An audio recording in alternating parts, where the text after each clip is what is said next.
Good evening and welcome to the May 6, 2025 meeting of the Spakman-Killer Union Free School District Board of Education. Please rise and recite the Pledge of Allegiance with me. I pledge allegiance to the flag of the United States of America and to the republic for which it stands, one nation, under God, indivisible, with liberty and justice for all. Thank you.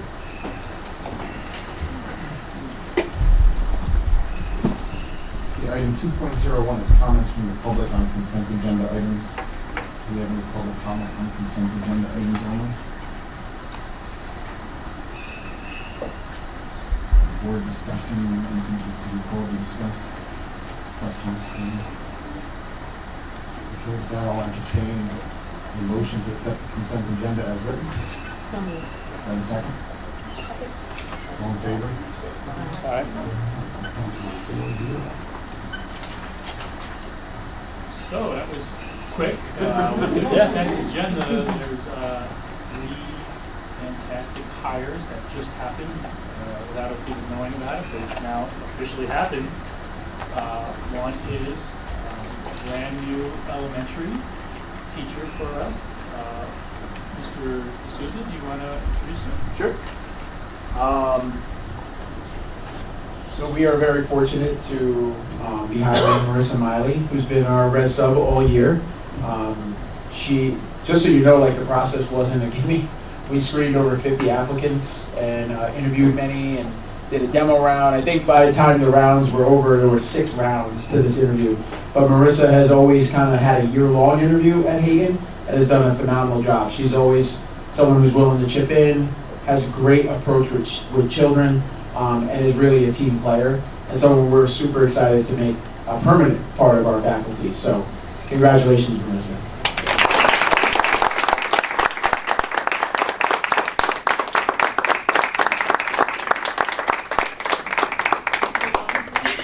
Hi. I just wanted to say thank you so much for this opportunity. I'm so excited, and I'm really grateful to continue to be a part of the Hagen family.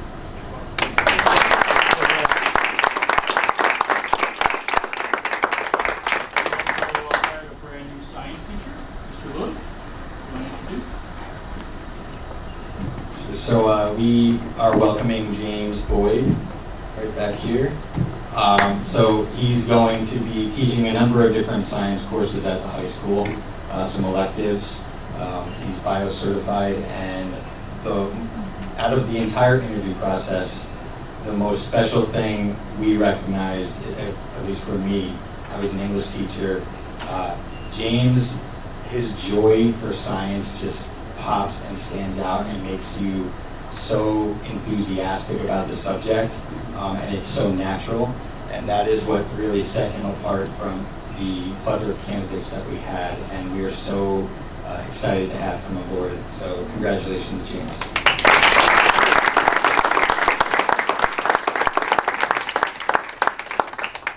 Yeah, and thank you so much. I'm also so thankful for this opportunity, and I'm really looking forward to working with such a wonderful group of people in such a fantastic district. So thank you, and look forward to everything else.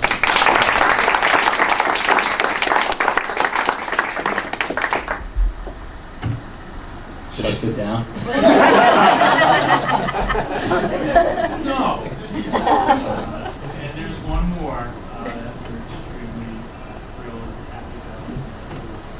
The unveiling of our new high school principal, Mr. Ken Lewis.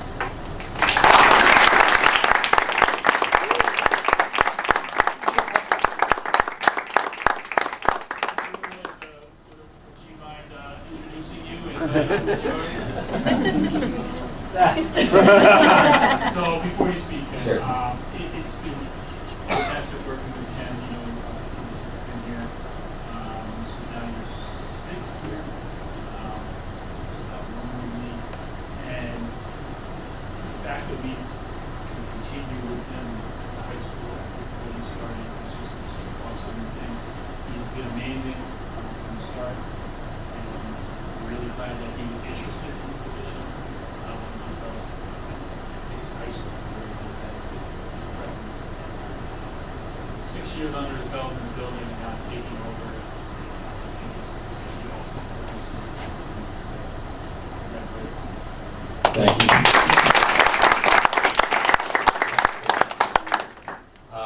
I just want to say I humbly accept the position, the responsibilities that come with that. I want to thank the board. I really appreciate the support. Thank you, Dr. Fanuelli. Thank you, district office staff, everyone that I work with on a daily. Thank you to my faculty and staff, and of course my wonderful wife and daughter, Darren and Rhea. I thought a lot about what brought me here today, and obviously hard work. I feel like I've always had a good work ethic, but I feel the most important thing for even some of the new teachers here to remember is I think if you really care about what you do and you find purpose in your life and you put your all into caring about every little thing that is your purpose, good things come, and you garner respect, and I'm really humbled to be here. I'm currently reading this book right here, Reasons Not to Worry, because I can worry a lot and to an extreme. So I've thought a lot over the weekend about this whole night, and one thing stood out that they use the Stoics, Marcus Aurelius, and he talks a lot about the analogies of the sea, and that you can't control the ocean, you can't control the weather and the waves and the rain, but you can control the captain of the ship and steering the boat. And I will always look to my moral compass and make the decisions that I feel are best for my faculty, staff, the students, most importantly, and which I think I have done up to this moment, and that's what's led me here. I have had wonderful relationships with people outside of even Spackenkill. I came here with some administration experience from Wappingers, and I have great relationships there still to this day, and it is nothing but a pleasure being here. I've learned so much, and I am excited to continue on this journey with all of you here today. So thank you again for your support, and I'm looking forward to the future here.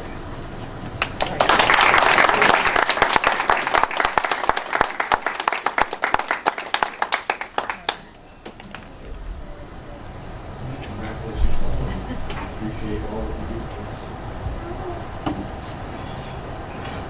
That brings us to item 4.01. This is a Duchess Bose's runoff election vote. Text of the ballot. This is a runoff vote for one seat to fill the vacancy with the term beginning April 23rd, 2025 and ending June 30th, 2026 on the Board of Cooperative Educational Services. The trustees or Board of Education of each component school district by resolution will cast one vote for this one vacancy. So we have two candidates, both of whom have written us very nice letters. I think they're both wonderful candidates. It's Mark Fleischauer from Rhinebeck and Bryce Holland from Poughkeepsie. So I guess there's multiple ways we can do this, and we already voted for Bryce in the last election. I don't know if anybody has changed their mind on that. We're going to stick with that, but I'll entertain the discussion. You just want to stick with it? Yeah. I'm happy with sticking with it as well. Okay, so with that, Spackenkill will cast his vote for Bryce Holland from Poughkeepsie for the OC's seat. And that brings us to a motion. Okay, sure. Do I have a motion to vote for Bryce Holland for the BOCES vacant seats? So moved. All in favor? And that passes 4-0. And that would bring us to 5.01 principal reports.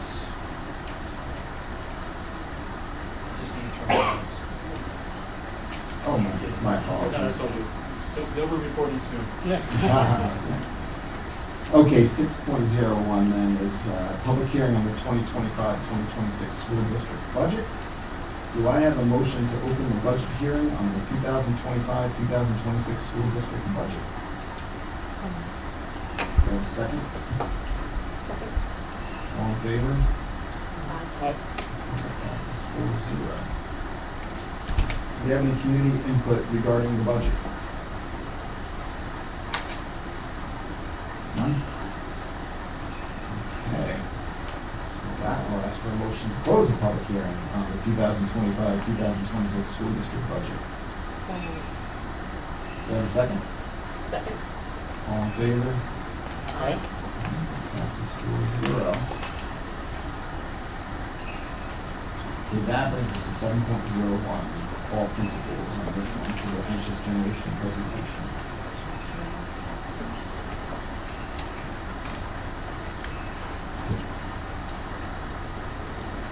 Eric and Clinton, start us off? Yep.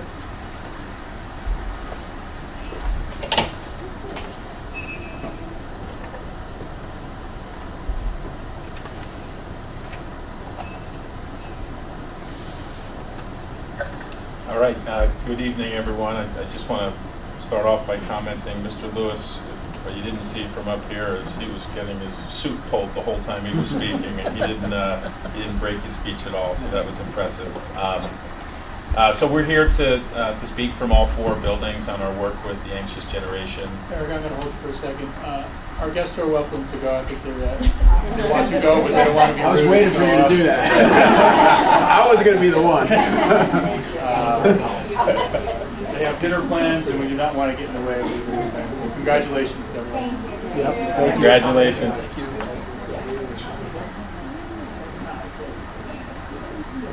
You can go this way. We're not live on YouTube. It's all good. Yeah. Have a good night. Thank you. Thank you. Congratulations. Thanks for coming. That's good. All right, you got a good one on Thank you. Thank you. Take care of No offense. All taken. Same as Joe. Oh, it. Go ahead. Too much. All right. So we're going to start off with our elementary presentation. A lot has gone into this, and we've kind of spoken about it throughout the year. But we're kind of to the conclusion of our planning stage, if you will, for a lot of the big things that we're looking to shift at the elementary level. And we kind of went back and forth tonight about the best way to begin the presentation. And the way we're going to start it off is we are going to show a clip from Dr. Haidt, who, as I think most people here know, is the author of The Anxious Generation. He's one of the most sought-after speakers around the world right now, and he recently created a video that was specifically for schools and for parents. And really, it'll set up our presentation well, because he kind of paints the picture of the problem, and he talks a lot about the statistics, and specifically the part of the video that we want to show is he talks about the physical harms and also the mental harms. So we'll show that first part of this video, and then really our presentation is going to be about kind of this back and kill plan for the solution. So.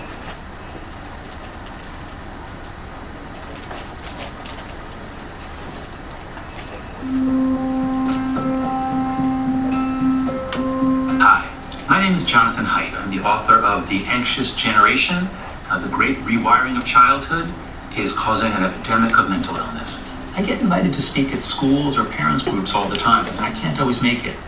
So I made this video for you to show in a group of parents or group of teachers to help you understand what's happening and to see that there's so much we can do to fix this problem. I'm going to be talking today a lot about collective action because the solutions to this problem are actually fairly simple, although the work is hard. If we do it together, we can get it done pretty quickly too. So I want to start this talk with two statistics that are really haunting me. One is 50%. That's the percentage of American teens who say that they are online almost constantly. That doesn't mean they're literally looking at their phone 16 hours a day. That would be impossible. But it means that the phone is always in their hand, and they're always checking it, and there's always drama going on. And even when they're in class, or even when they're at the dinner table, or when you think they're talking to you, they're never fully present. They're always thinking in part about what's going on their phone. So that's 50%. Here's the other statistic, which I just learned a week ago. 40%. That's the percentage of American 2-year-olds who have their own iPad. It's just become normal to give toddlers an iPad, which makes them quiet, keeps them entertained, but as we'll see, it probably is going to be bad for their development. Those two statistics together show us that our kids, or at least half of them, now have a phone-based childhood. The rest of this talk is about what this phone-based childhood is doing to kids and what we can do to roll it back.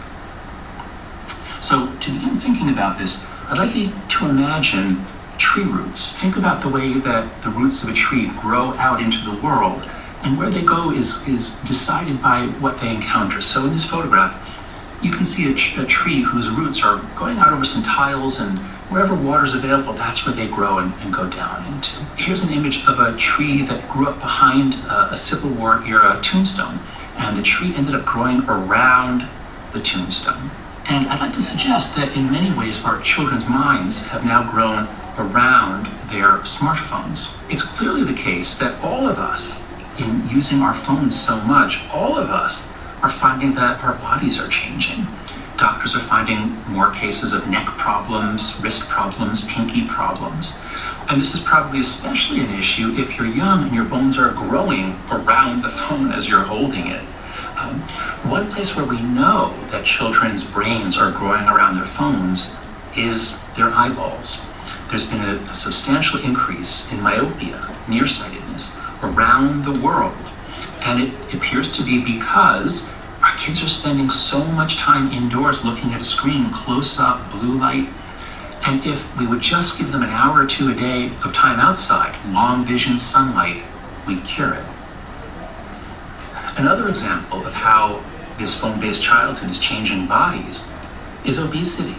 Obesity rates are increasing, and they seem to be linked to the big increase in screen time that our kids are now having. In fact, one study found that for every additional hour of social media time, there was a 62% increase in the likelihood of that child developing an eating disorder in subsequent years. So in a metaphorical sense, and almost in a real sense, our kids' brains are growing around their phones. Here's a photo of an actual Gen Z brain.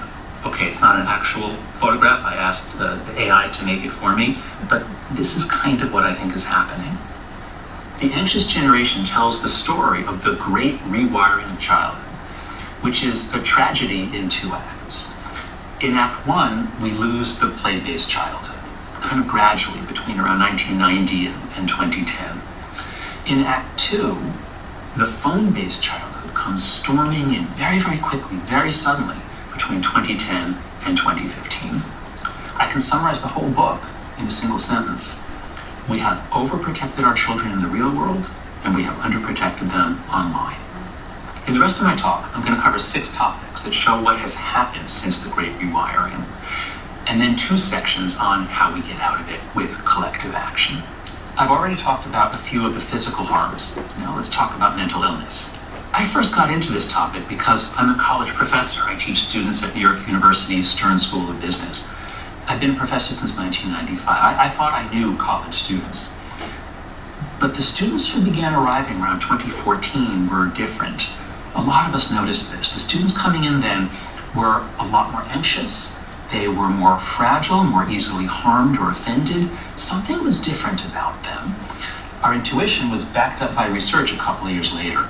This graph shows the percentage of students with various disabilities. In 2012, all the students were millennials, and those were the rates. But then Gen Z begins to arrive, those born 1996 and later, and look what happens. The growth is especially in psychological and psychiatric disorders. In this graph, you can see how various psychiatric disorders have increased since 2010. In all the slides I'm going to show, there's really no trend before 2010.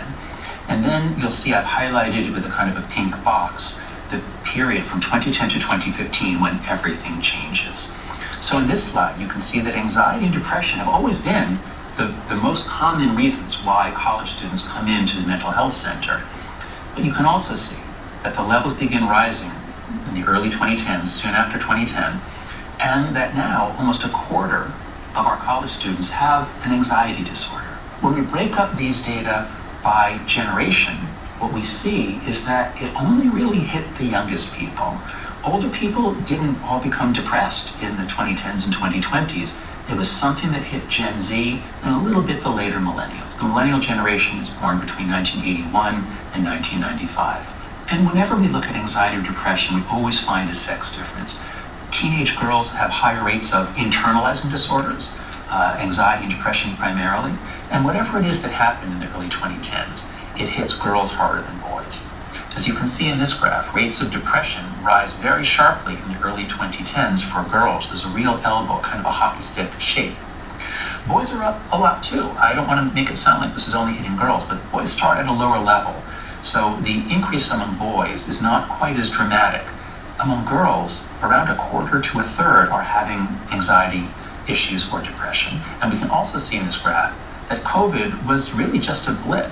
Yes, it made things worse, but the rise was baked in. The rise was happening rapidly since around 2012. This was not caused by COVID. Now, some people say, oh, come on, this is all self-report data. Gen Z is just more comfortable talking about mental illness, and that's good. That would be healthy.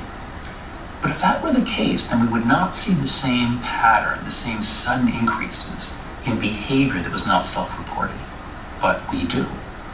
This graph plots the number out of 100,000 American teens, ages 10 to 14, who visited emergency rooms for self-harm, mostly cutting and sometimes overdosing on their psychiatric medications.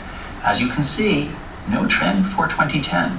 And then the rate just explodes, at least for girls. And tragically, we find the same basic pattern when we look at suicide, especially when we look at 10 to 14-year-olds.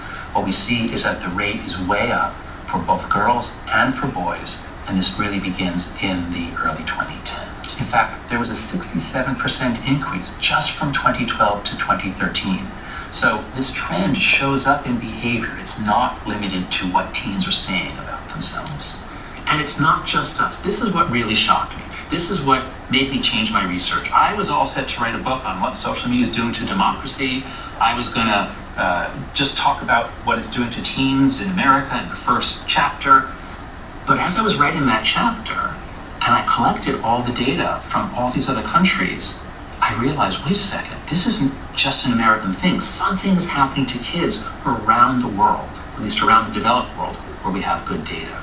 We find the same sorts of patterns in the UK, in Canada, Australia, New Zealand. This graph shows the astonishing rise in self-harm rates for British kids, British girls in particular, deduced not from self-report, but from doctors' records. We see the same thing, a sharp, sudden upturn. So that's what's happening to rates of mental illness in many countries around the world. Now, why is this happening?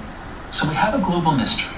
Since the early 2010s, young people across the developed world are becoming more anxious, depressed, and lonely, more likely to harm and kill themselves, less educated, less able to focus, hence functionally less intelligent. Why is this happening? There's only one theory on the table, and no one's even proposed an alternative theory that can explain why it happened internationally. And that theory is the Great Rewiring Theory, which is that we lost the play-based childhood gradually, and then we gave our kids a phone-based childhood rather suddenly. You can see the loss of the play-based childhood with this simple demonstration. If you're doing this in a large group, I hope you'll... Okay. So regardless of, what news outlet you watch or listen to, or what podcast you tune into, he was everywhere last spring and really kind of captivated much of the world, including many of us here. So our work this year, so Dr. Haidt talks a lot about collective action, and those are the 4 groups that he speaks about. So schools, parents, tech companies, and government. Obviously there are several of those up there that are outside of our control, and others that are very much within it and we can impact. So our conversation tonight will mostly be about the work in schools, and also some of the work that we are really partnering with the parents in Spackley Co-op. All right, so at both Hagen and Nassau, we formed committees. There was a lot of interest. We have 12 members on the Hagen committee and 12 members on the Nassau committee. We really tried to get people that have varying levels of experience in not just in school, but in life. So we have multiple ages, multiple generations. We have someone who's 24 and is Gen Z, and then other people who are over 30 years of experience. And our very first meeting, the question that we asked was, so we've all read and heard about the statistics, but let's say the book wasn't written, and let's say we didn't know those statistics. What does it look and feel like at our school? In other words, what does a kindergartner look like, sound like?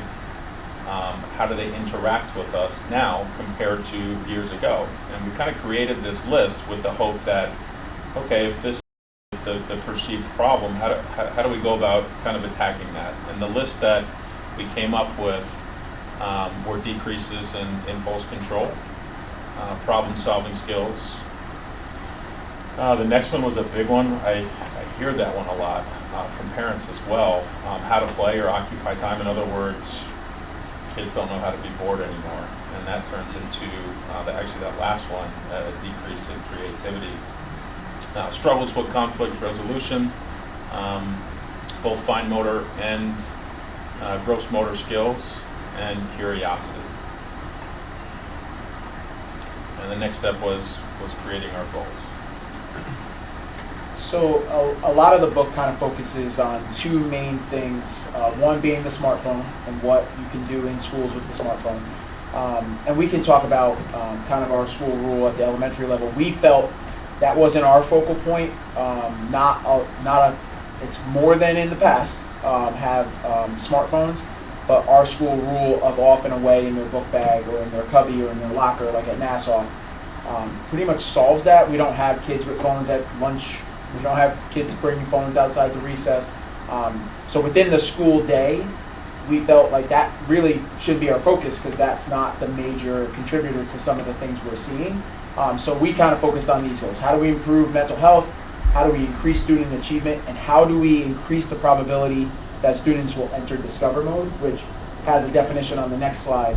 Essentially, you have two modes that your brain can operate. Discover mode is kind of that optimal state for going out and exploring and curiosity and engagement in the world around you.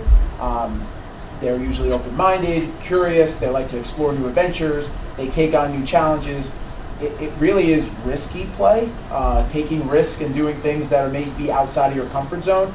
What we have seen and what the book has evidence to us is a lot of kids and a lot of us get into defense mode, where we're constantly fearing what the possible threats are around us, so therefore we don't do something that might be a little more risky. I told the committee and told the parent committee this story.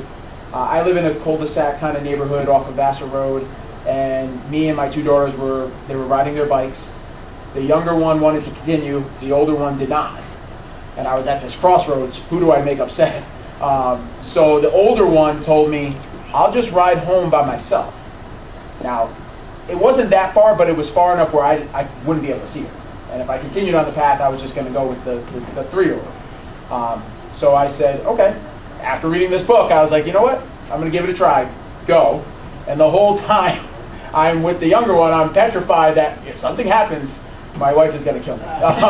So, like that defense mode, even though I allowed that to happen, and when I got home, she was nicely drawing chalk on our driveway, it still was a fear. Because we live in a world where those big headlines and those tragic stories do impact us because they're in our face all day.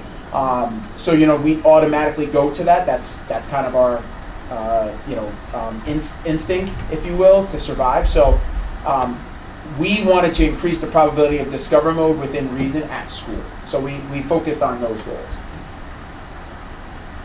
So again, we felt the smartphone thing was not really something we were going to focus on. We were just going to continue our rule. It's off and away during the school day. And We feel that has worked for us. We have seen outside phone issues come in sometimes, more than we probably need to, but it wasn't during the school day that was the problem. So that wasn't a distraction from the learning. However, our focus then shifted to, well, the alternative to that is an increase in free play. And then the whole chapter that he has on what schools should do really focuses on how do we make recess more frequent, how do we make it better, because the studies are pretty evident that it leads to social emotional development, creativity. It's a stress relief and an emotional regulation tactic that when kids come in from releasing that sort of physical energy, they're more ready to learn. And it's going to help them deal with conflict resolution, build relationships, and peer bonds. So that's really where our focus lied with the committee.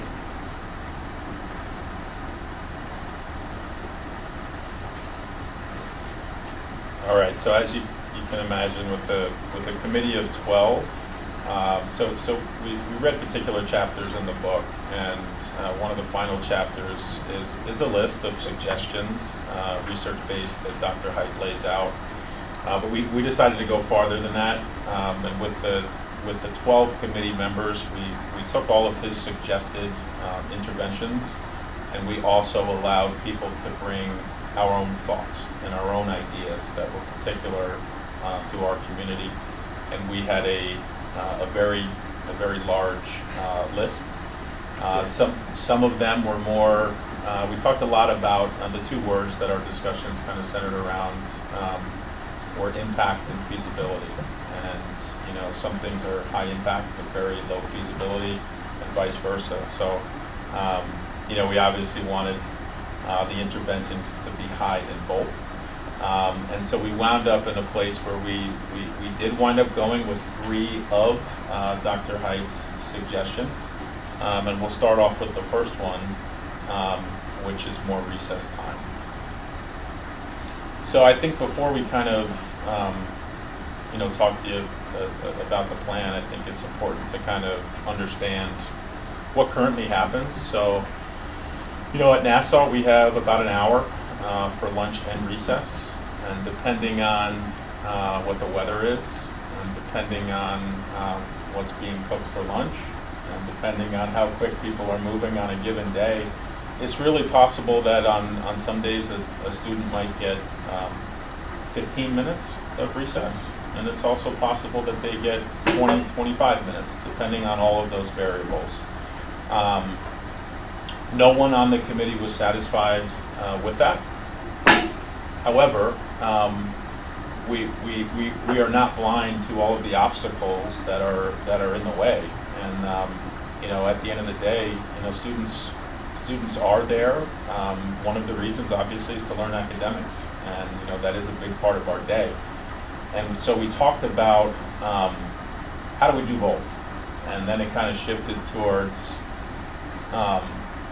different ways that we could do that. But the most important part of it, and this happened at both Hagen and Nassau, it was unanimous that we wanted more, and that we wanted to do more than just encourage. So the work that we currently are doing right now with our committee is kind of mapping out at each building, which may be slightly different, how many more minutes of recess and how we are going to do that at each building. But there will be more recess at both buildings.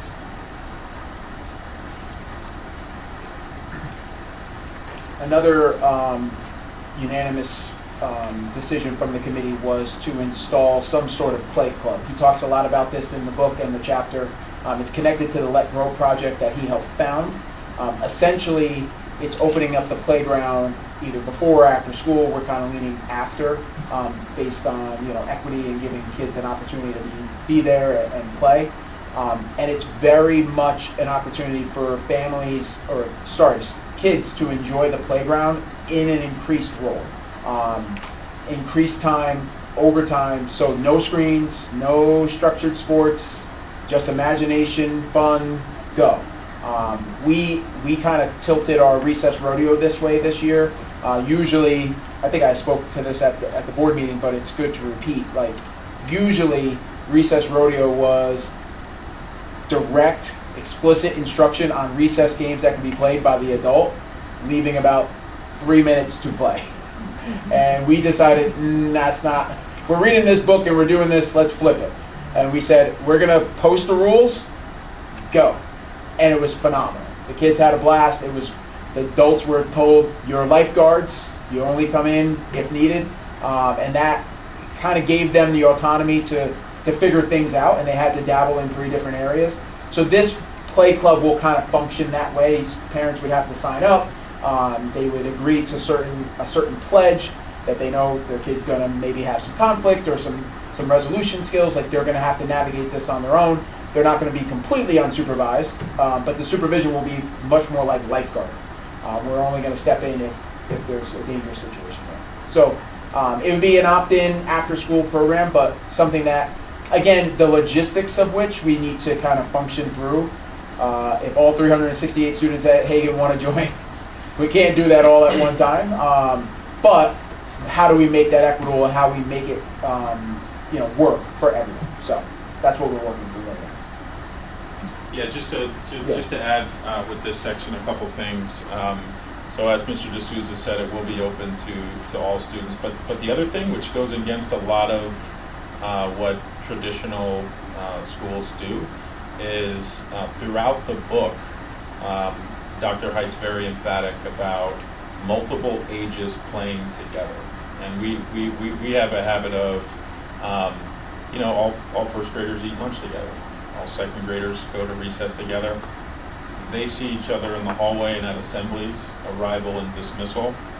They really are not having unstructured moments together at all at elementary school, at least K2. And so by design, this play club will have kindergartners, first graders, and second graders invited and playing together. And I would say also that's something that we are working towards with recess as well, to try to set up those extra times to have multiple grade levels interacting together. And then the last thing is the Let Grow project. So it's kind of an opt-in curriculum-based project where it gives kids tasks or goals to achieve at home with their families, and it encourages those kids to do it on their own. And they're structured and leveled towards obviously age, but also comfortability with the family. So essentially, it would be once a quarter. They'd get assignment sheets sent home with all listed a bunch of different options of things that they can do that is going to increase their independence, increase their responsibility. It could be cooking dinner tonight. It could be picking out their own snack for school tomorrow. It could be riding their bike to the town store and picking up milk. Those type of things that would obviously be scaffolded to age-appropriate level and also comfortability level would give them the confidence, because independence is something that they struggle with, but also would help build their capacity to do it the more action and more practice that they get. So it gives families that permission to do something a little more hands-off. And it gives those kids something to look forward to say, hey, let's connect. I have a Let Grow project where I have to meet someone at a park and play. Boom. That's a great connecting factor. I know Mr. Lynch's son at Red Hook, they do this, and he asked Mr. Lynch to go to the movies with a friend by themselves. So those are, and he's in 5th grade, so that kind of age appropriate. So those things we would scaffold and send home to families. And again, it's opt-in. We're not trying to preach from a pulpit. We're trying to give you opportunities that are going to help build their resilience, because they're going to have to face these problem-solving scenarios on their own eventually. And we can kind of scaffold them to set them up for success. So those are our 3 big ones that we're going to focus on in shifts in school. And we did connect with the PTA, and we have some slides on their role and what they've suggested as shifts with parents too. Just wanted to show a quick clip of of the Let Grow project in the words of a child, which is, I can imagine.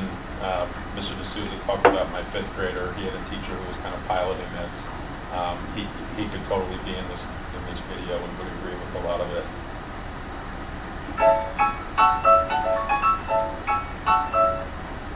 Independence is the key to developing happy, well-adjusted children. And it's one of those things that's a conversation. Do you like doing things on your own? Yeah, And what does independent mean, guys? all by yourself. How does doing something on your own make you feel? I feel awesome, excited, big, nervous, strong, Proud. Are you ready?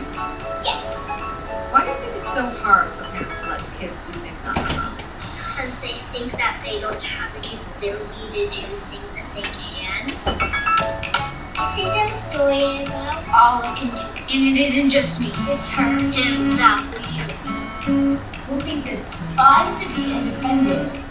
It's hard for parents to let go. It's an opportunity for the kids to learn new things.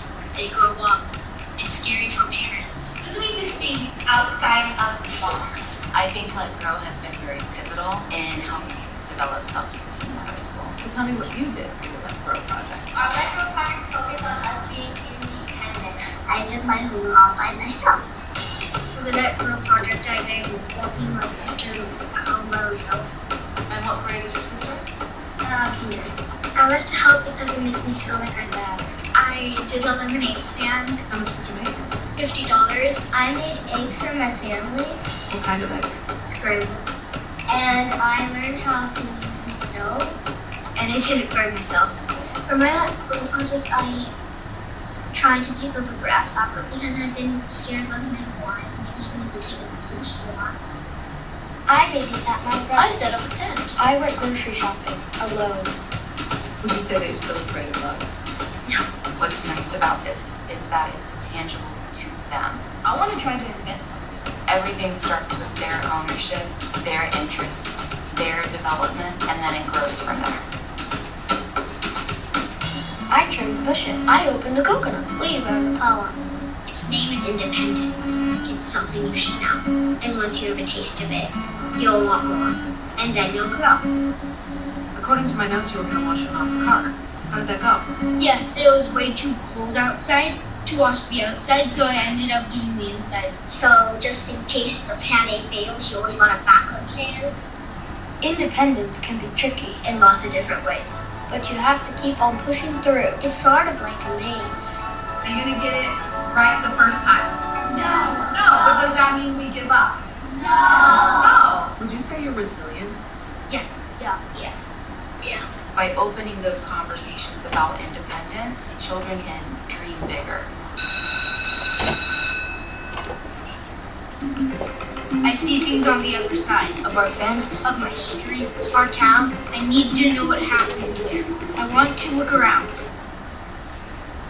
All right. So we're going to shift to the next part, which was us partnering with our PTA and our parents. So we sent out a message to all parents inviting people to be a part of a Parent Anxious Generation Committee.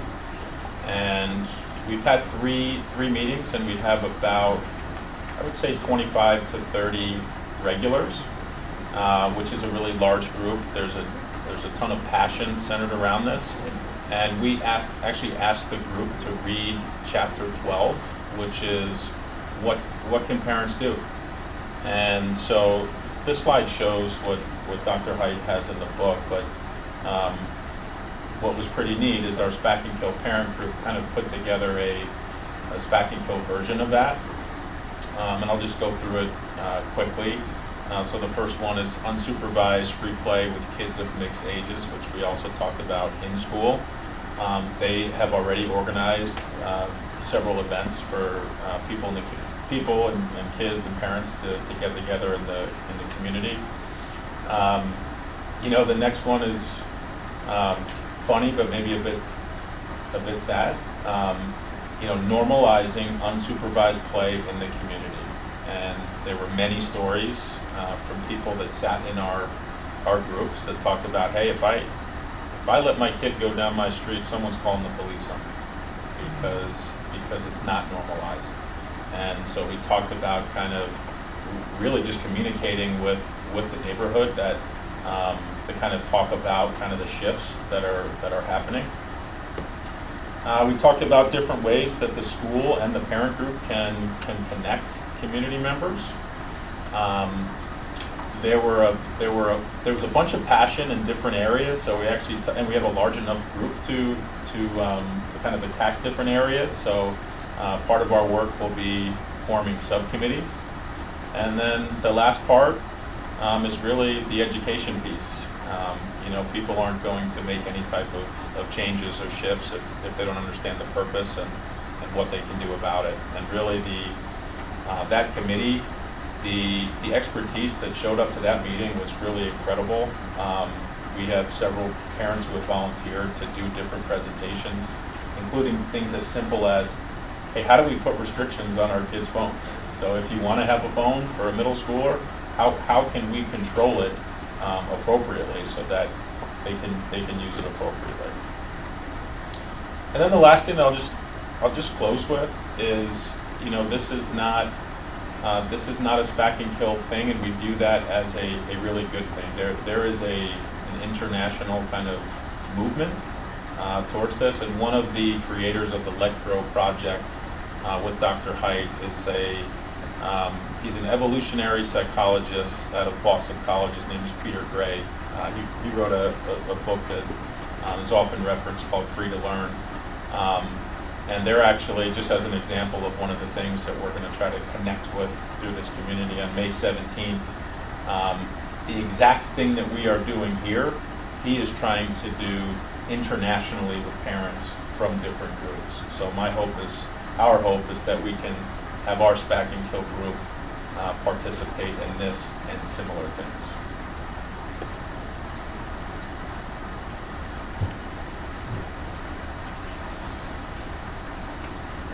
Questions?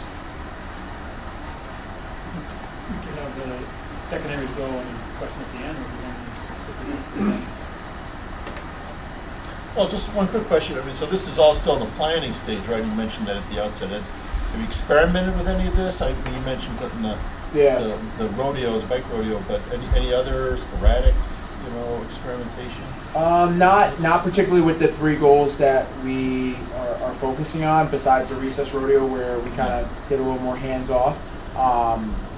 I would say it's definitely structuring its way towards a shift next year, but just that one day, just that one morning, we felt there was a difference, in the kids' energy and the kids' excitement, and the fact that they didn't just get 2 minutes to play the game, they got 15. Yeah. So. Have the kids caught wind of any of this? No, I don't think so. I would have heard that. But I think they enjoyed the recess rodeo product the way we did it this past year, just because they just like going out and playing, So. And teachers do, like at both schools, do kind of naturally lend itself either on like a fun Friday or a great week to do extra recess. So they kind of have that built in a lot of classrooms, and this would just be officialized. So. All right. Jordy, you next? I am next. Good evening, everybody. And I don't have slides. Just going to kind of go over things that we've done. A lot of what I'm going to speak to tonight, I've spoken to at other times during the school year. On a middle school level, social emotional learning, which is kind of what the anxious generation covers in a lot of ways, is something that has been pretty much my main focus since 2018. That's when New York State introduced the social emotional learning benchmarks. And really from there, we had started on the middle school level to look at ways to develop those, because we saw how important it was. I think a lot of what the principals of the elementary schools talked about, and what the data that John Haidt has seen, comes up in middle school. That's when everything starts to come. That's when the cell phones, they all have cell phones.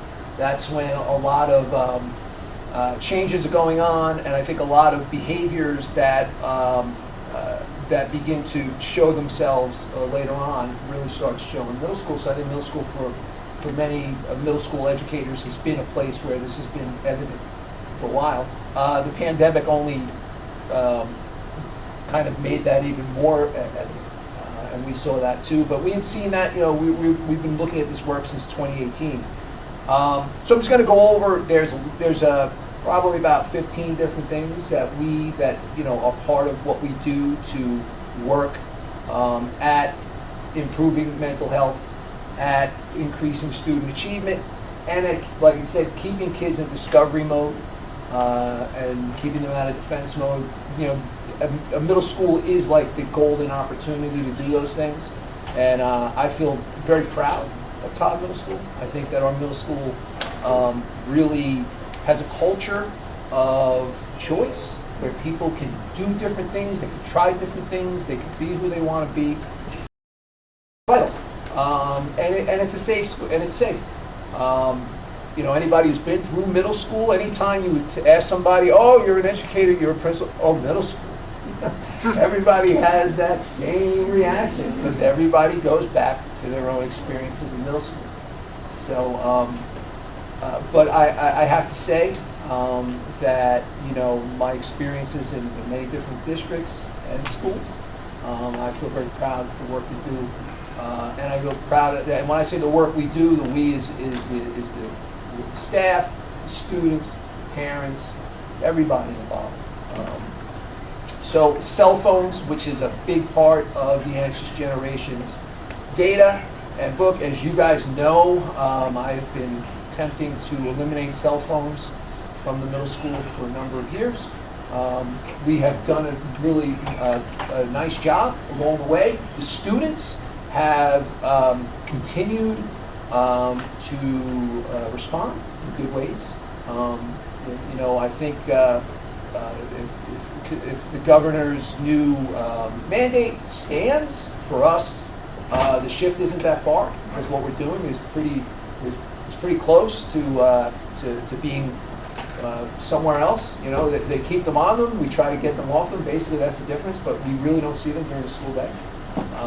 And it's amazing because they know they can use them from 2:27 to 2:35, and it's like watching. It's incredible. They just all of a sudden, like, everyone has a phone. It's amazing. I mean, it really is. As mine's ringing, it's my son FaceTime. But he is student teaching, so it's about that. Anyway, so cell phones have been an important piece of what we've been doing. We're going to continue to do that work, but I think we are ahead of the game.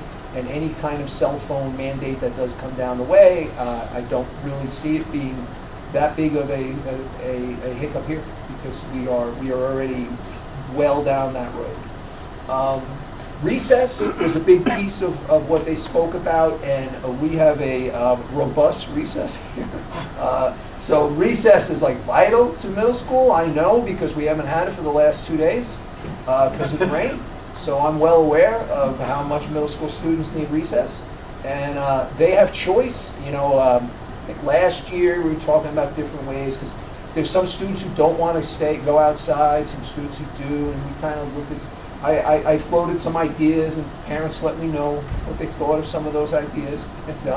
But we ended up leaving choice, right? So after they eat, they can go to the library, they can go outside the recess, they can stay in the cafeteria, they can go, that's when they see counselors, that's when they go see their favorite teacher, that's when they go and just do different things. And I think choice is a big piece. It's not necessarily mentioned in the Anxious Generation, but I think choice and autonomy in what you want to do and feeling that you can do different things. Another thing about our school district is that we have just a variety of different students. We are so diverse. And I don't just mean like racially, I mean just everything, all kinds of interests and who they are. And in middle school, it's very interesting because you get to see it all. The comic book kids, it's just all different kinds of students, and everybody it finds their way.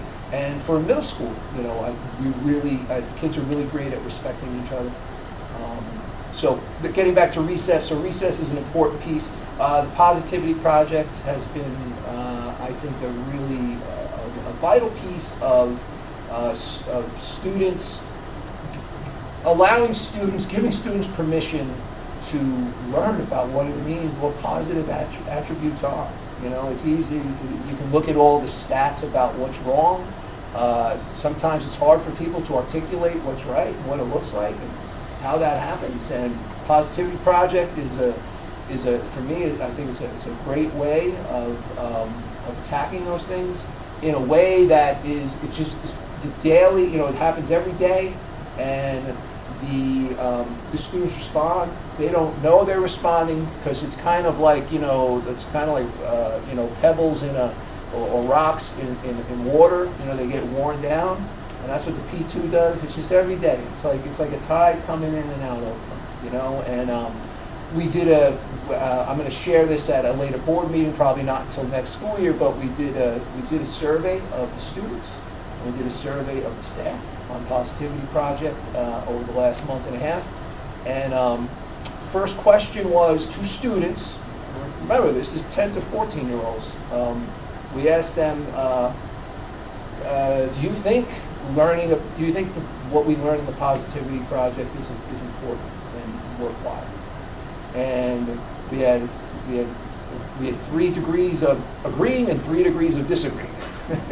So, but no one can be neutral. And 90% of the students were on the agree. That they think Positivity Project is a worthwhile thing. Which, you know, if I had a number of 70, I would be like, wow, 90%. So just to give you a piece of that. So it's just really important. We have things connected to the Positivity Project. We do Positivity P2 slips, which have been great. We've had at this point now, probably over 1,200 of them that have been filled out by teachers.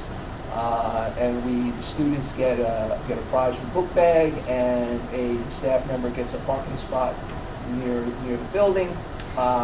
We also, you know, I was just looking at it. We have a site-based team today. We were discussing discussing P2, the teacher survey, and when students have discipline issues that they, you know, they might have lunch attention or anything, we have them fill out a P2 reflection. We had, you know, there's 122 of them all over the school year. And those kids, so in other words, when something happens, we're asking them, hey, look at your P2 traits, talk about what you can do.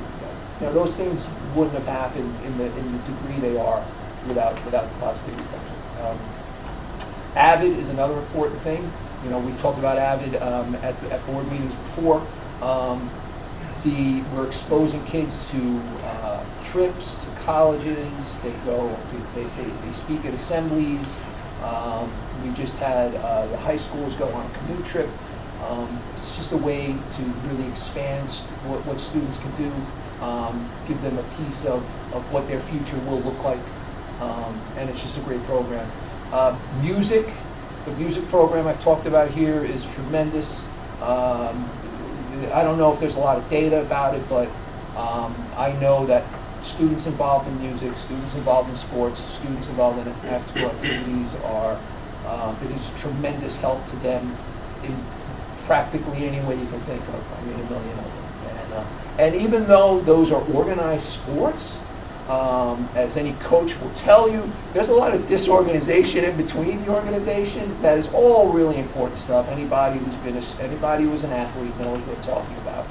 You know, I wrestled and played played football in high school, and you know, those memories of those times is real important. And it did a lot for me of learning how to interact with people and just a lot of great things that, you know, that I think the Answers generation thinks we need to bring back more. I mentioned clubs and activities, you know, and I've had, you know, I do board meetings on those. I can't compare us to numbers. I don't know what other schools look like, but I will tell you that if you look at the percentage of students who stay after school here, involved in something, and compare it to other schools, I think those numbers are through the roof here at Todd. You know, at 400 students, we have anywhere from 150 to probably 275 kids staying here every day. You know, and even though Fridays are supposed to be like, they stick around. So, and an important piece of after school, which kind of really gives credence to what the Answers generation is saying,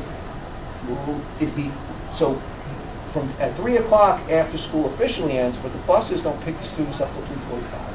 So that 45 minutes is a real interesting time because that's when the students really have time to be with their friends, and it's unstructured. I mean, we're supervising them. But last Friday we were having fun in here because it happened to be all 6th graders because of the 8th grade trip. So it was 13 6th graders, but they were having fun. I mean, and they were having fun throwing somebody's shoe around. I mean, that was their idea of what it. And they were like, this was like. I mean, you would have thought that I gave them like the greatest treat or something. They were like, this has been so much fun. I told them, don't tell Mr. Cormier I want you to do this. But really, you saw them; they were just lit up, and a lot of and even though supervising because we supervise them could be sometimes challenging, but it's an important time. A lot of them are they staying after school and getting extra help? Yeah, but are they staying because they want those 45 minutes with their friends? Is that what they're really staying for? Yes. It's just, and we know that, and we don't make it a point that all right, just keep staying. You're good. We have our counseling department is really, we have, we got a full-time social worker, Ms. Overbill, last year, and it's been a great addition. So our counselors do an excellent job. Dr. Mulford and I were speaking to a couple of them today. It's huge. In middle school, there's so much to process. Everything is extremely big, no matter what it is. It's very big in the kids' minds, and we have the bandwidth to help them, and I think that's a really important piece. And we give them strategies. The counselors give them strategies that they can use. The students know each other. They help each other, and we see that every day in the because the other big unstructured time is during lunch, and again, I think the students do a great job. There's a lot of just a lot of interaction between them because I know because they don't see each other that much outside of school, and this is the time when they can all get together. There's and middle school is also a balance because talking about like free time and things like that. Then on the other side, the reason why everybody got very tight was because things would happen sometimes that was not okay. There was bullying. There was all kinds of things that would happen. So finding the balance, because at the same time, we have to explicitly teach how to interact in healthy ways. And that's what you do. And then when they when they miss the mark, we've told them about it. So it's not like, oh, really? I'm supposed to. It's like, oh, we talk about these things. So for us, it's a real balance to do that. But there's other things that you don't see behind the scenes that are important too, like making sure students are here, right? That's a big part because a lot of students, especially if they have addictions to their phone or other devices, they don't sleep, and then they don't come to school because they don't sleep. So we've got to work on that. So the attendance piece is an important piece, and there are times where we employ Officer Dowdy to help us out with things to make sure, because the parents they're grateful that we're trying to do that. We have and all schools have this, but we have our multi-tiered systems of support, MTSS. That's a really important thing. That's not just for academics, but it kind of covers everything. It used to be response to intervention, but that is a place where we talk about students. We talk about what's going on with them. The team talks about strategies to do things, how we're going to handle things. We think things out, and it's important to do that. We have our counsel. Our counselors also work with the 7th grade on different learning styles, trying to prepare them for high school. So there's just a lot going on that I think supports the work that the Anxious Generation speaks of. We do socials, so we have, those are big parts of middle school students' lives. We have socials, sometimes they're outdoors, sometimes they're indoors. We do lots of trips. We are doing one starting tomorrow morning when we go to Washington, D.C. And those are just important pieces of what we do. So, thinking about overall, looking at how we handle trying to support healthy mental health, how we support student achievement, and how we support that discovery mode, I think it's very holistic. Like I said, it's kind of everything that we do that isn't academic, and it's almost like because of those things, those academics can happen. Because anytime we've seen, almost all the time that we see academic issues, they are related to these other things, for the most part. Because most of those have been taken care of, the academics with early interventions in elementary school. So when we see things in middle school that are kind of keeping students back, it usually has to do more with this SEL. And I think that covers. Just to finish, I would say, and this happens for teachers, it happens for principals, it happens for anybody who's dealing with education. Is always the concept of tight and loose. When are you going to be tight, and when are you going to be loose with things? And that's kind of like getting back to the balance, and that's what we try to do. So we try to balance those things. There's some things that where you get my newsletter. We go over things. We explain what right and wrong is. We explain very plainly like what you should not be doing. We're very tight about that. Like you can't be doing this. But then there's the looseness of if you understand those things, then you're free to be able to enjoy yourself and grow, knowing like what's healthy and what's not healthy. And I think we do a good job of trying to explain that to students. In addition to, I haven't even spoken of all the academics that are involved, which is the main goal of what we do here. And all of the information I've shared is to support those goals. So thank you.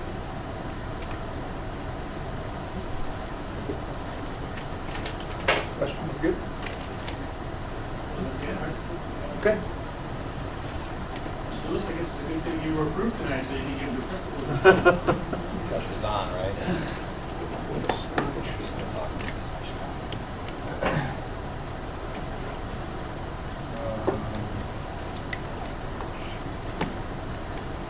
Do you want this on? Is it not on, Cap? No.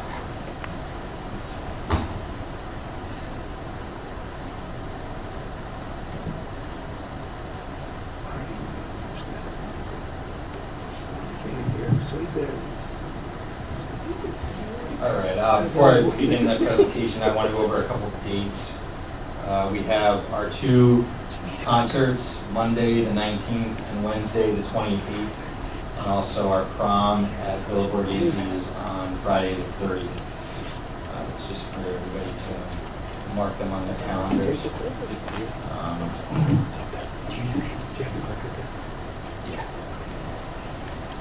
So,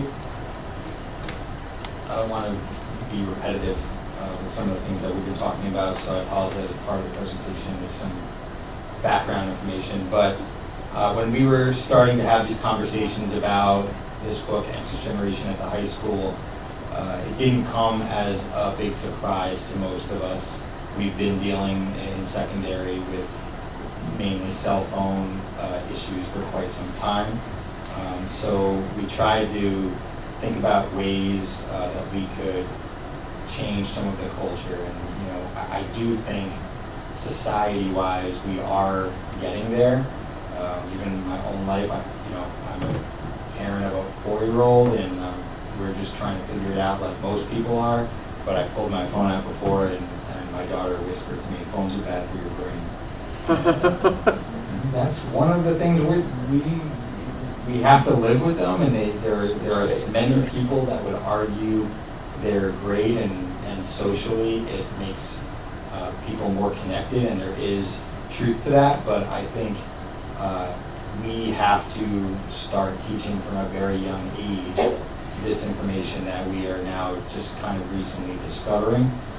So with that being said, our conversations shifted pretty quickly to we're aware of this, but what are we specifically seeing in the classes academically, socio-emotionally, And what is it all about? What are they actually doing? What is technology actually doing to the students? We know that it's creating some issues with, some depression, anxiety. We know all that, but academically, we haven't really addressed that either. So I do some work in Putnam, Westchester, BOCES, and this is back in the summer. I had a conversation with an administrator down there who brought up the book Stolen Focus, Why You Can't Pay Attention and How to Think Deeply Again. And when bringing it up with teachers, that was a big part of what we see is a huge issue with our students, is the ability to focus, the ability to just sit and pay attention and do a simple task without having to multitask. And if you can remember, 10, 15 years ago, everybody had on their resume, I'm a great multitasker. And that was the first thing he said in interviews, to try to get a job, to show that you are someone that has a lot of skills. And now we're kind of shifting to, well, let's focus on one task and see if we can actually get through that, and can you commit to something and produce quality. So we decided as a committee, in our Community Connections Committee, to read this and try to look at the intersectionality of anxious generation and stolen focus, and how we can kind of address things from a pedagogical level in the classroom. So this presentation is, there's some tangible things that you'll see, but a lot of this is what philosophically we are incorporating into the teaching. Like, the teachers all recognize that these are the issues that we're seeing, and most of our lessons are driven with this understanding through the readings here. So just want to preface this with that. So just an overview, it's a comparison of The Anxious Generation and Stolen Focus by Johann Hari. What has Spack and Kill done? What will we continue to do, or what are we looking into to change some protocols that we have in place? I wanted to highlight some things, and I know this is a little bit repetitive, so I don't have to go into great detail, but the defining feature is anxiety.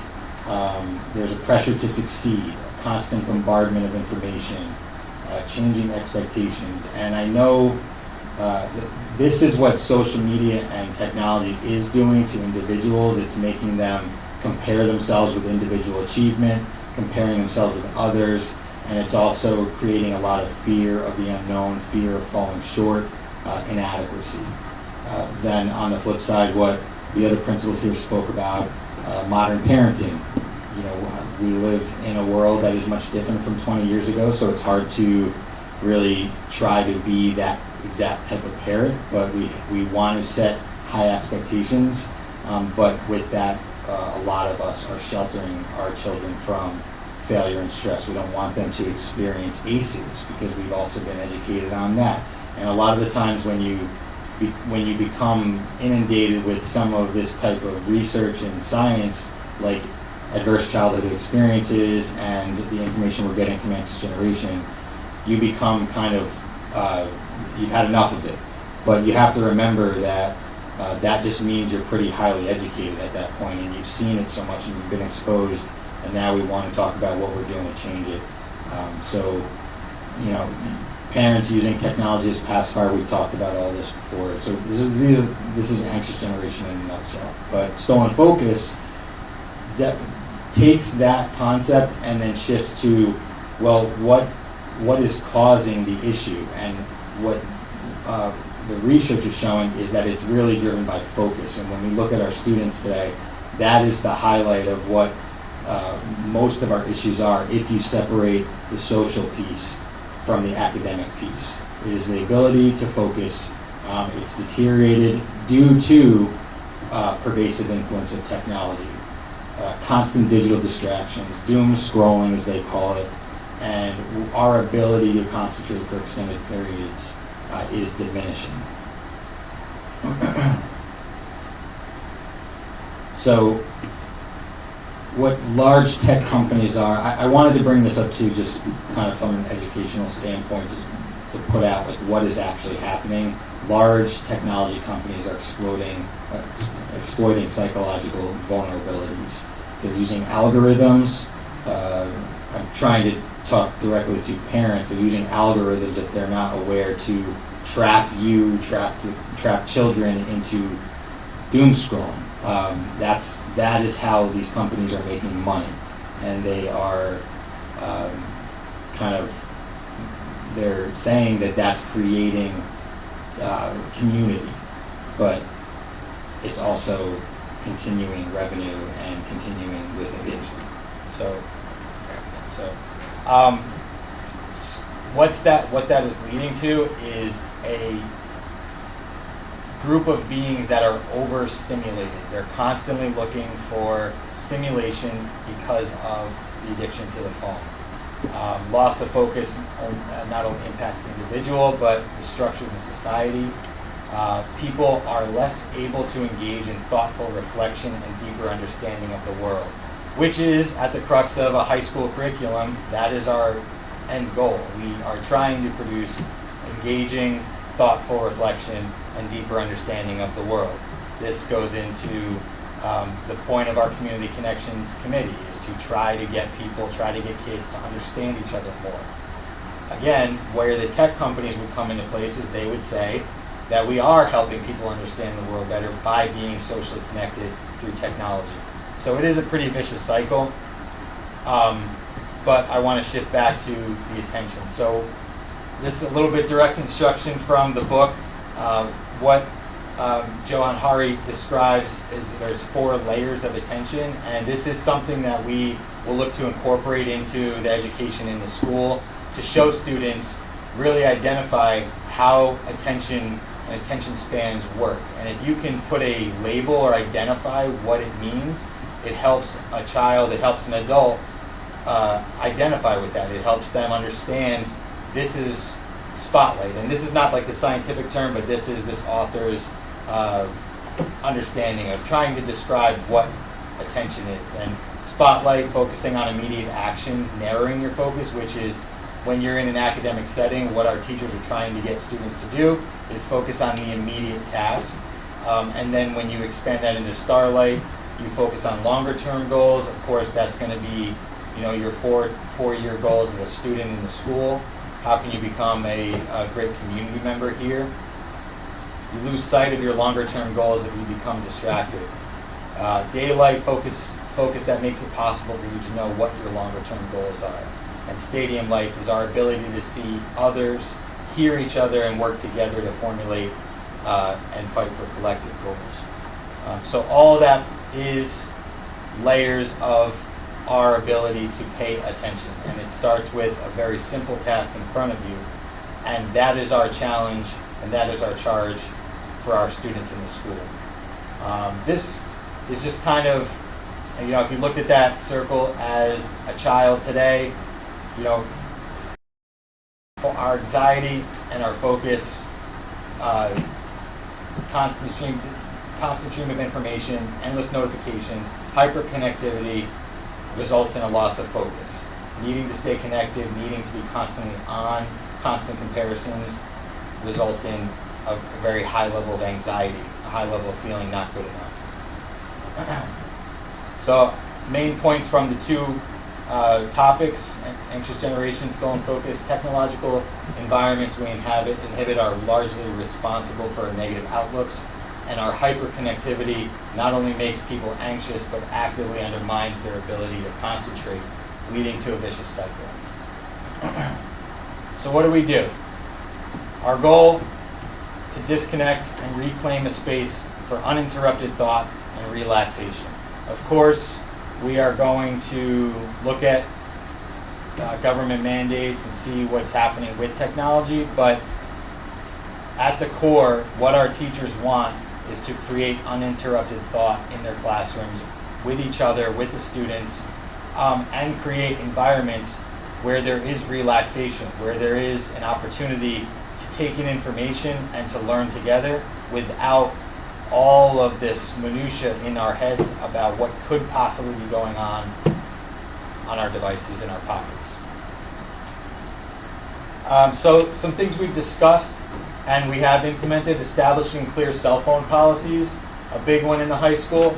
Last year we started having this conversation. We started talking about using caddies in the classroom, banning phones, basically, banning cell phones. This year, over the summer, we made it a very clear instructional directive that there are no phones allowed in classrooms during instructional time. We do see them in study halls, we do see them in cafeteria, lunch periods, in the halls, and then if there's teacher discretion. So we do want to expand on that a little bit more, especially with hallways and study halls, because we want to bring study halls back to an academic place. And unfortunately, a lot of times a study hall becomes a time to socialize, and some kids choose to use that time to get some work done. Kids choose to use that time to be on their phones and socialize. We want to try to tighten that up. We want to make expectations consistent across the classrooms and school-wide, which we have done. A lot of feedback we've had, we're not having a ton of issues with phones during academic time, which is it's not just a high school thing that we have to take credit for.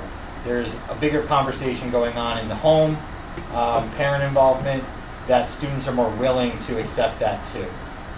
Phone lockers, we're talking about if we do have state mandates coming out, how are we going to facilitate that? We would most likely try to use what we already have in place, our lockers. There's been a shift with students today. They don't necessarily use their lockers a lot, especially in the locker rooms, which we constantly remind students to do. But we want to use some of the different solutions we have existing before we reach out into the Yonder pouches, those types of things. Incorporate tech-free periods. We pretty much do that throughout the day, but we could identify more specifically what those look like. Using technology to limit technology, we use GoGuardian, we use apps like that. That's why we have the Chromebooks. So students, when they are using technology for essay typing or things like that, we do monitor it on GoGuardian. AI is a big conversation we're having now too, and how to juggle the greatness of that with also making sure that students develop their own thought before they rely on artificial intelligence. Educating students about digital wellness is something that we are going to look into incorporating within the next year to come. So digital wellness is the crux of this, and that goes into kind of the when I wrap this up. But we can't pretend like phones and social media do not exist.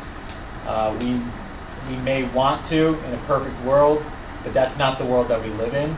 So we have to create children and young adults that can have a healthy relationship with the technology so that they can use it to better themselves. We will invite guest speakers, run workshops, but digital wellness is definitely something that is going to be incorporated into the instruction in the classroom. Another one, in my opinion, the most important thing on this list is model responsible use. Every rule that we have, we expect students to abide by. We should be modeling that as staff. So we should be modeling responsible use of our phones. Sometimes I'm walking in the hall and I'm just trying to pop my head into classrooms and I find myself checking my phone and I say to myself, I'm not modeling responsible use. I should be finding a more appropriate time to use this because I don't want the students to see exactly what I'm asking them not to do. And that's, in my opinion, one of the most important things. And that goes for parents too. We have to model that at home. Student involvement, we have been incorporating them into the conversation.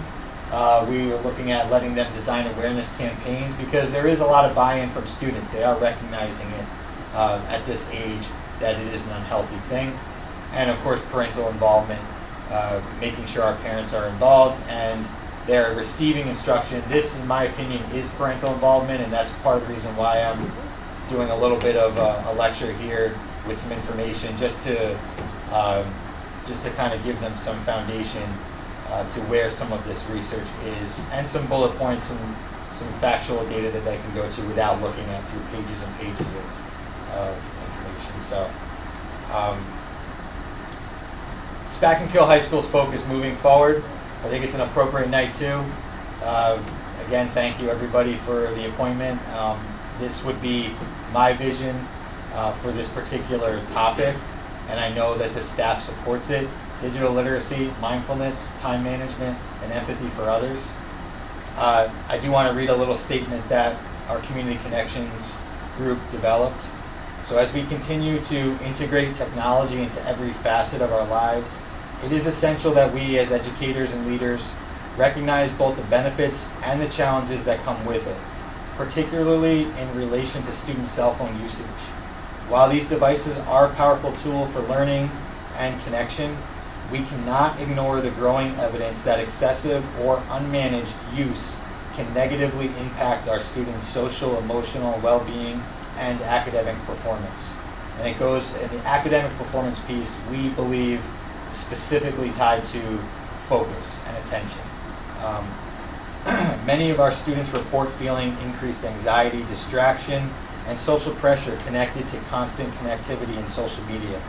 Academically, we have observed the persistent access to phones during instructional time can interfere with focus, engagement, and the development of deep learning habits. These concerns are real and they deserve our thoughtful attention. However, simply banning or avoiding the conversation around cell phones may not be the solution.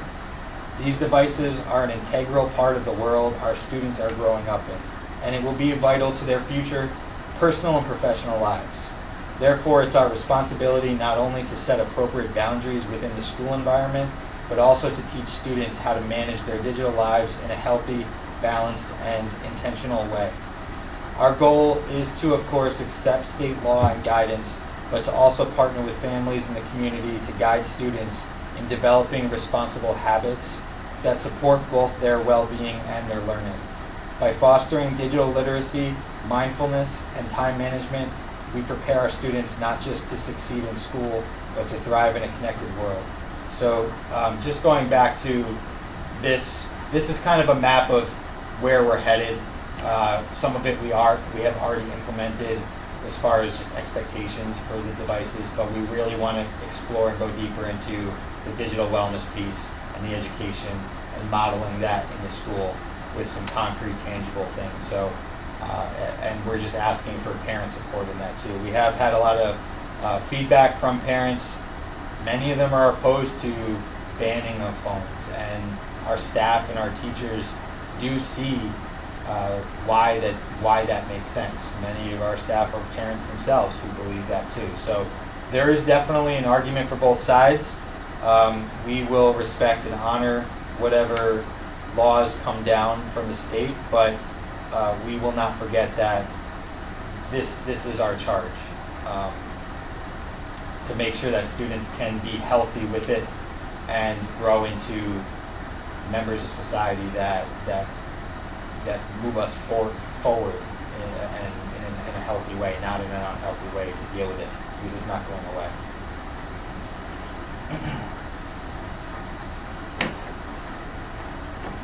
Thank you. Thank you, Ken. Any questions for the whole?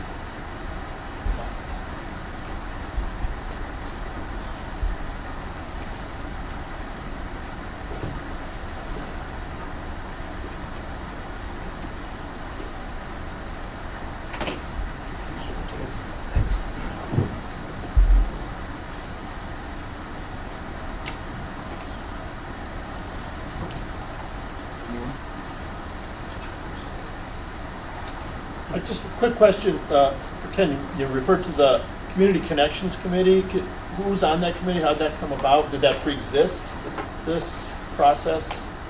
Yeah, so it started with our DEI conversations. There's about 10 to 15 staff on it. It kind of flows though, because depending on different events and different topics, we get other interests and some come and go.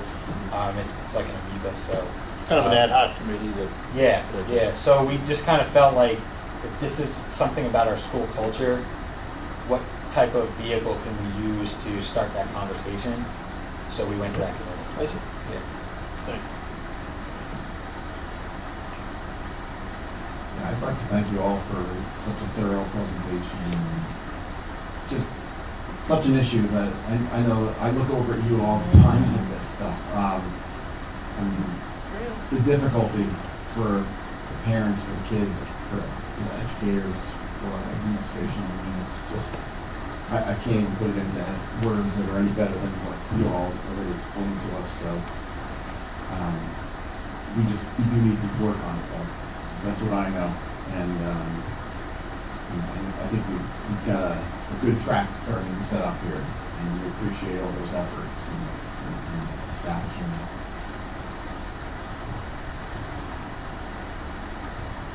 No, I would just say thank you as well. I mean, I think,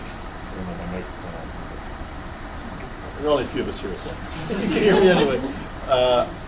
I'm looking forward really to, to next year when some of this that you've been really working on and thinking about so effectively is rolled out to the students. I think such an important part of this is encouraging students to be engaged and self-reflective themselves about this. I mean, it's on their minds increasingly. I see that certainly at the higher ed level, and I think students are really, in their own way, eager to think more about this and to be reflective about how their own use of these technologies has affected them, because I think they're feeling it in so many ways. And so I think that'll be just a really exciting time to be able to engage the students a little bit more directly, and especially at the younger levels, and thinking about how these things are affecting them, because it's that way in which their behavior is going to be engaged and affected for the long term. And I think our society is at a point where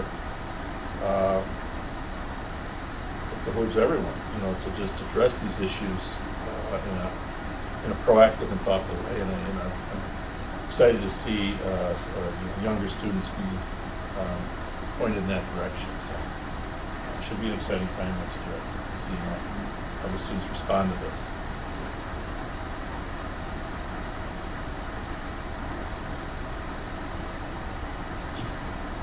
Okay, so that will bring us to 8.01 board correspondence. We did have those 2 letters I mentioned earlier. And we appreciate both candidates for putting themselves out there and volunteering for the BOCES seat. 8.02 is comments from the public on non-agenda items. We're here for that at this point. 8.03 comments from the board. So I just want to shout out the crew and cast of Little Mermaid. It was fantastic. It was like Broadway. It was good. If you missed it, you missed a good show. So just saying, it was good. I just want to congratulate the Music in the Park students that went this past Friday. I believe band got first, orchestra got first, and chorus got third. So, again, they did phenomenal. So.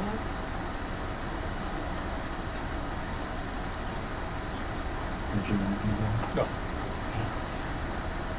Ditto on Little Mermaid. That was amazing. It was good. It was phenomenal. I was at the Friday show. And also just shout out to the 74-75 class for all the lighting. Yeah. I thought that really came out excellent. I was amazed with the talent. I still like to ask them if they meant to break the candlestick on the Friday show. I'm assuming that was an improv that they ended up doing. It was awesome though. And just the fact that we had youngsters all the way up to the seniors, and the Sousa youngsters were there. It was just a great moment, and just seeing all the kids that were helping out and being part of it, the cast, the crew, the pit, everybody, just amazing job. I can't say enough. I really can't. It was just, I went away from it thinking the same thing. I said that was as good as going to a Broadway show. It was phenomenal. So kudos to all of them. 8.04 comments from the superintendent. A few things. Echo The Little Mermaid. It was amazing. The lights were fantastic. We also, the district purchased a light board to help control them. So there were things that were done, the water looked and all that would not have been able to have been done remotely. So mentioned the spotlight. Dr. On the auditorium that's helped us, trying to pick off some things to really enhance that. Kudos to the staff for Kristen. That was sold out. We were sold out every night. There was even people on Saturday when I was there who wanted to get in. Even though it was sold out, there were a few people who didn't show up. And even those seats got filled. Those people were in there. I've never seen that before. And then just kind of wanted to wrap up our presentation tonight. So just want to thank our principals and everyone in this room. This was a district focus this year. Stolen focus, right? District goal. So you can see obviously the work that was put into by all of us in talking, and to see it come to light like today. I think we talked about when are we going to present, when are we going to be able to kind of showcase all the work we're doing. So just proud, proud of the 4 individuals who presented tonight. I know how hard it was to stay focused on this. No pun intended, but just, and having you present, which we do normally, just to see the great things that are happening for the board, to see parents, to see who watch the board meeting. We do a lot, but sometimes we just don't have the venue to talk about it. So tonight was definitely that. I use the word alignment a lot, and I think when we stay aligned, we get more done. And you heard some things being said today, and I think Dan, when he spoke, he talked about P2, AVID, a lot of things we've heard. If you notice, they all align. And that's what keeps us able to move forward and to really kind of explore with some of these things. So proud to see that. I think also we saw something that we talk about a lot here is growth mindset. Really look at the work that was done in the 4 buildings, or even look at like the Let Grow project. That's all talking about growth mindset. And staying aligned for that has really, I think, been key for us in our growth. And then really just the planning that went into this year. I think we really talked about setting the stage. I think the book talks and Ken finding Stolen Focus, which really was something really tailored to the high school.